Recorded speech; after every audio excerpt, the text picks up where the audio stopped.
Meanwhile, in our businesses, public institutions and educational establishments, merit has been cast aside in favor of the doctrine of diversity, which represents a regression to the aristocratic systems of the past. Quotas are invented for every minority politicians can come up with, which ends up undermining the excellence of institutions. Wokeism has also distorted the issue of immigration.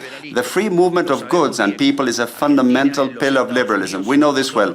Argentina, the United States, and many other countries became great thanks to immigrants who left their homelands in search of new opportunities. However, we have shifted from attracting foreign talent to foster development to now embracing mass immigration driven not by national interest but by guilt.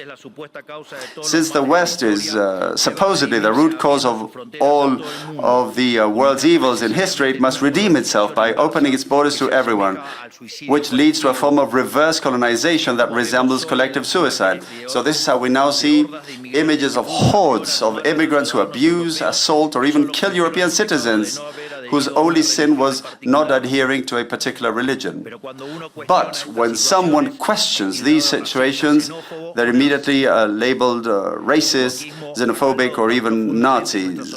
Wokeism has penetrated our societies so deeply, promoted by institutions like this one, that it has even led to questioning the very concept of biological sex through the disastrous influence of gender ideology, which has resulted in even greater state intervention through absurd legislation, such as the state having to fund expensive hormone treatments and surgeries to fulfill the self-perception of certain individuals. Only now are we beginning to see the effects of an entire generation that has mutilated their bodies, encouraged by a culture of sexual relativism. And these people will have to spend their entire lives in psychiatric treatment to cope with what they have done to themselves. Yet, no one dares to speak about these issues.